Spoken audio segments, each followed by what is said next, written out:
Mi cámara lo estoy grabando. Para el experimento 1 contamos con un lanzador de niños.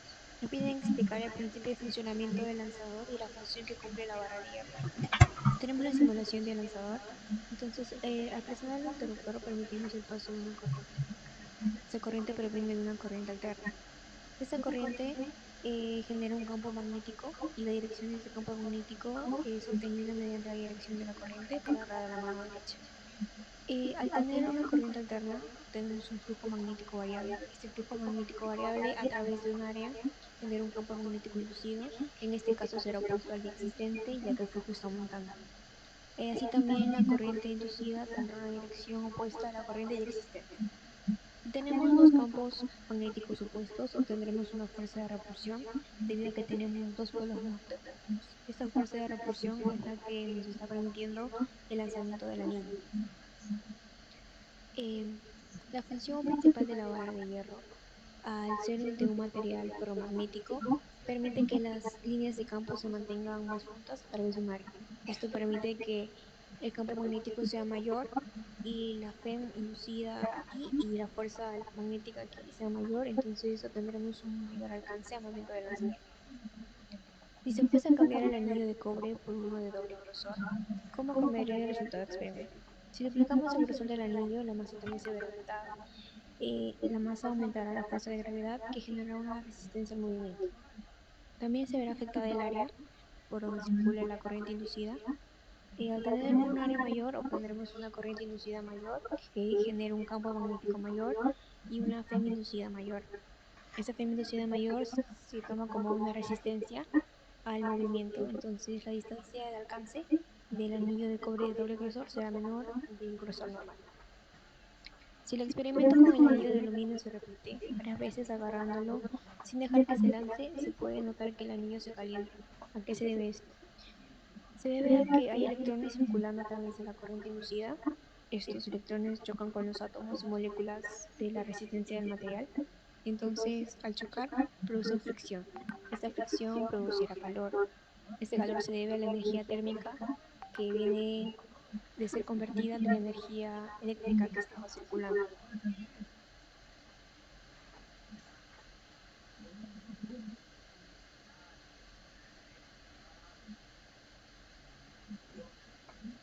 Buenas tardes, mi nombre es José Herrada y en esta oportunidad voy a explicar una parte del experimento número 2. Primera pregunta: ¿por qué al hacer girar el imán se produce una corriente?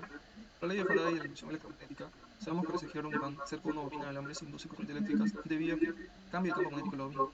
Ahora, la bobina utiliza fuerza, una cantidad determinada de espiras, y este fue el imán que se hizo girar la cantidad de veces hasta que alcance esta distancia, esta altura, mejor dicho. Entonces, el movimiento giratorio de este imán ocasionó una variación del flujo magnético, y ello ocasionó que la fuerza electromotriz inducida en la bobina ocasionara que los electrones de este alambre se movieran y generara la corriente eléctrica. Para la segunda pregunta nos piden medir el periodo de elevación angular usando los valores experimentales. Entonces, esta imagen fue resultado del experimento aquel de microonglio, el cual podemos apreciar cómo el periodo de tiempo entre 1 y 2 segundos fueron 5 oscilaciones. Por lo tanto, si la fórmula del periodo es tiempo entre número de oscilaciones, sabemos que las oscilaciones fueron 5 y en un segundo, por lo tanto el periodo sería 0,20 segundos. De la misma manera, si exportamos todos los datos del lógico a Excel y generamos una gráfica, podemos apreciar que se dan aproximadamente 3 oscilaciones en este instante de tiempo, por lo que el periodo sería aproximadamente 0,185 entre 3, que sería igual a 0,135 aproximadamente multiplicado a 0,2, que es el número que vamos a utilizar a continuación. Entonces, con el periodo hallado puedo hallar la velocidad angular, que se representa como una W y que no es nada más que 2 por pi entre el periodo, donde pi equivale a 0,14 y el periodo ya sería la primera altura. Por lo tanto, la velocidad angular sería 2 por 10⁻⁴ entre 0,20, dejando 31,4 caballeros sobre segundos. Ahora, para el último inciso en esta parte, nos piden aproximar la corriente inducida en su pico. Por lo tanto, haré uso de los datos obtenidos experimentalmente y de estas fórmulas que se nos presentaron en el proyecto de laboratorio medio ambiente. Por lo tanto, si nos piden la corriente inducida pico, sé que tengo que hallar el FEM entre la resistencia. Ahora, el FEM no es nada más que la cantidad de espiras en negativo por la área del flujo magnético entre el periodo del tiempo. Pongo el flujo magnético de esta manera porque no se pudo colocar exactamente en la misma gráfica que lo representa, y así que opté por esta fórmula. De modo que el flujo magnético se calcula de la siguiente manera: del campo por el área por el coseno del ángulo. Ahora, nos dan a entender que nos dieron esta fórmula, entonces asumimos que si el ángulo gravitacional sabemos que es la presión angular por tiempo, más menos la presión angular por tiempo, más el ángulo inicial. Asumimos que el ángulo inicial es cero. y el pico se calculará justamente con este método.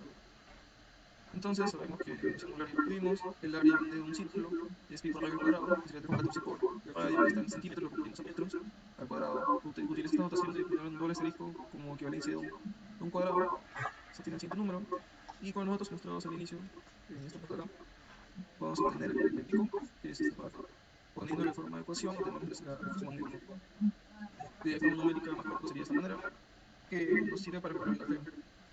Entonces sabemos que por dato la cantidad de espigas vueltas por 100, observamos que es menos 100 por la derivada del flujo magnético, que sería el flujo magnético, su derivada será únicamente multiplicándola por menos 34, de lo cual se obtiene la siguiente ecuación, y con ello puedo proceder a hallar la FEM inicial, que sería de esta manera. Calculando también en el laboratorio, vimos que la resistencia fue de 4,2 ohms, justamente se coloca acá, y de la feminicidad se evalúa con la misma función, y lo único que se hace es reemplazar la feminicidad entre la resistencia obteniendo la siguiente ecuación, de lo cual cuando el tiempo sea 1, porque es el periodo de tiempo usual entre 1 y 2, la ecuación reemplazando acá el T1 nos da 6,77. Ahora, en un caso hipotético, donde el número de espigas fuera solo 1 y no fueran 100, igual el tiempo permanecía siendo 1, la corriente pico nos daría 0,06. Entonces, experimentalmente, únicamente utilizando los datos mostrados acá, podemos obtener que la corriente pico equivale a, haciendo toda la conversión, 0,05, lo cual se aproxima al caso hipotético donde solamente se usará una espira y no 100. Sin embargo, como se nos asignó la cantidad de vueltas de espira 100, se queda bajo la conclusión de que esta es la respuesta y que existe una diferencia entre un lado y otro, que igual la diferencia radica básicamente en la cantidad de espiras. Mi nombre es Freddy Levanto Nieto. Para el laboratorio 2 vamos a tener 8 experimentos. En el experimento 1 vamos a analizar el comportamiento de un lanzador de anillos con diferentes tipos de configuración de núcleo y diferentes tipos de material de anillos. Para el experimento 2 vamos a generar una FEM en una corriente inducida con un imán, y a través de la ley de Faraday vamos a estimar la corriente inducida. También con la ayuda del programa de Python vamos a aproximar la función de la corriente teórica. Para el experimento 3 vamos a tener un transformador con diferentes tipos de configuración de bobinas y de núcleo. También vamos a medir el voltaje en las bobinas primarias y secundarias, y vamos a hallar la relación de transformación en un transformador eléctrico.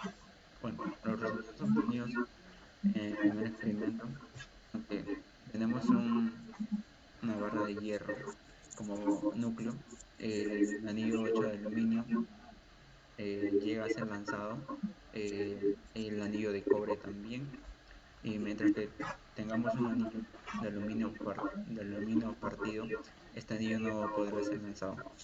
Y si nos encontramos con sin una configuración, bueno, los resultados obtenidos en el experimento 1 es que si tenemos un núcleo de una barra de hierro, el anillo de aluminio llega a ser lanzado, el aluminio de cobre también. En cambio, si tenemos un anillo de aluminio partido, este no llega a ser lanzado. Y si tenemos una configuración sin una barra de hierro, el anillo de aluminio también llega a ser lanzado. Bueno,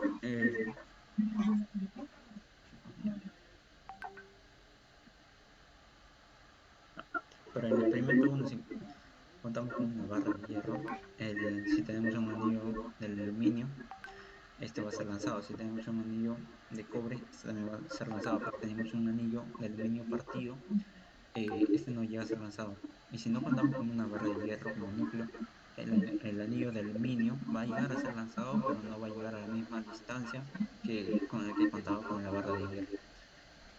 Para el experimento 2 tenemos los resultados como el campo máximo, el campo mínimo, la intensidad de corriente máxima, la intensidad de corriente mínima. Tenemos un periodo de 0,2 segundos, tenemos una resistencia de 1,2 ohm, el número de vueltas de la bobina es de 100 y el radio de la bobina es de 6,25 centímetros.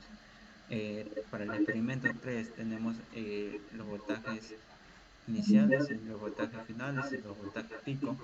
Acá nos muestra sin núcleo, eh, con un núcleo en forma de barra, con un núcleo en forma de U y con un núcleo cerrado. Eh, También tenemos, en este caso se nos dio para un núcleo cerrado. Bueno, tenemos primero la bobina de 1600 y la de 800. Tenemos el voltaje inicial, tenemos y el voltaje de salida. Para el voltaje, no, para una bobina primaria de 800 tenemos 800 y de 200 tenemos un voltaje inicial de 5 y tenemos un voltaje de salida de 0,89. Gracias al programa Python vamos a poder verificar funciones del campo magnético y la intensidad de la corriente de acuerdo a los valores obtenidos en la medición del experimento 2. Por ejemplo, esta gráfica nos muestra la función del campo magnético obtenido de acuerdo a los valores eh, hecho en las mediciones. Acá en esta gráfica ya tenemos la comparación entre el campo magnético, la función del campo magnético medido y la función del campo magnético teórico. Lo que nos muestra acá, la línea de rojo es el campo magnético teórico y la línea azul nos muestra el campo magnético, la función del campo magnético obtenido gracias a las mediciones hechas. Ya. Para calcular la corriente eléctrica inducida, tenemos estas fórmulas de utilizar, vamos a tener en cuenta ciertos datos, por ejemplo, como la resistencia, el número de vueltas, el radio de la espira y su área para poder calcular la intensidad de corriente.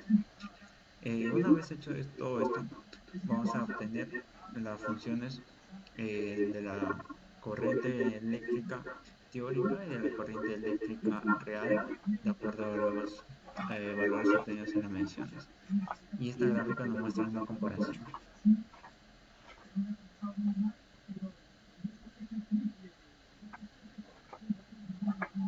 Mi nombre es Jasper Jesús Palomino Guillén, con código de alumno 2022-20083 y voy a responder el cuestionario del experimento número 3. ¿Con cuál configuración de núcleos obtuvieron mejores resultados? La respuesta sería con el núcleo cerrado, como pueden ver en pantalla por los resultados. Esto sería debido al material, ¿no? Porque es un material ferromagnético, lo cual permite polarizarse en el mismo sentido que el campo magnético que está recibiendo, y además por la disposición de la forma que tiene, forma cerrada, la forma geométrica. Entonces lo que sería aquí es que capta la mayor cantidad de campo magnético. No permite que, como en otros casos, una parte del campo magnético se desperdicie o sea liberado.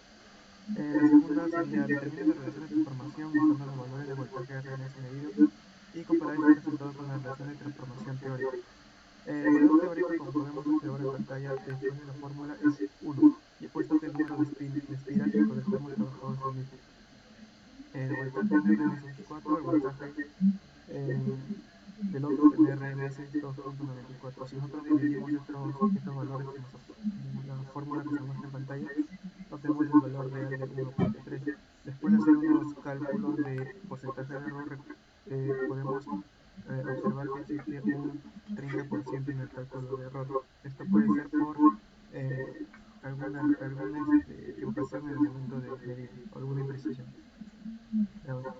¿Cuál es el mayor voltaje, el pico o el RMS? Bueno, podemos observar que en los diferentes experimentos que hemos realizado, el voltaje pico siempre es mayor, puesto que por fórmula podemos observar que el voltaje RMS siempre va a ser el voltaje pico entre radios y nos podemos dar cuenta que este voltaje va a ser menor, ¿no? Obviamente. Además, debemos saber también que el voltaje pico es una onda sinusoidal, mientras que el voltaje RMS es una constante. Además, podemos saber que el voltaje de RMS es el promedio del voltaje pico, por lo cual no sería el mayor nunca. El voltaje pico sería el mayor porque es máximo, siempre. Muy bien, para la generación de un transformador reductor determina la relación de transformación. Como podemos encontrar en las fórmulas, y para recordar un poco, el transformador reductor, el número de espiras del primario siempre va a ser mayor al número de espiras del secundario. Los resultados en las bobinas de 1600-800 fueron de 2 y las bobinas de 800 y 200 fueron de 4. La relación entre el voltaje obtenido sería de 2,8 en el primer caso y el segundo sería 5,8. Eh, Habiendo una diferencia pocamente significativa de 1,8. Esto puede ser debido debido a una heterogeneidad, como se dice. Como conclusión, tenemos mayor eficacia en el núcleo cerrado debido a los motivos que hemos visto. Utilidad de las mediciones de varios núcleos. Gracias a las varias mediciones podemos observar cuál ha sido el porcentaje de error. Y bueno, existen factores que alternan los resultados obtenidos. Estos pueden ser las corrientes parásitas o nuestros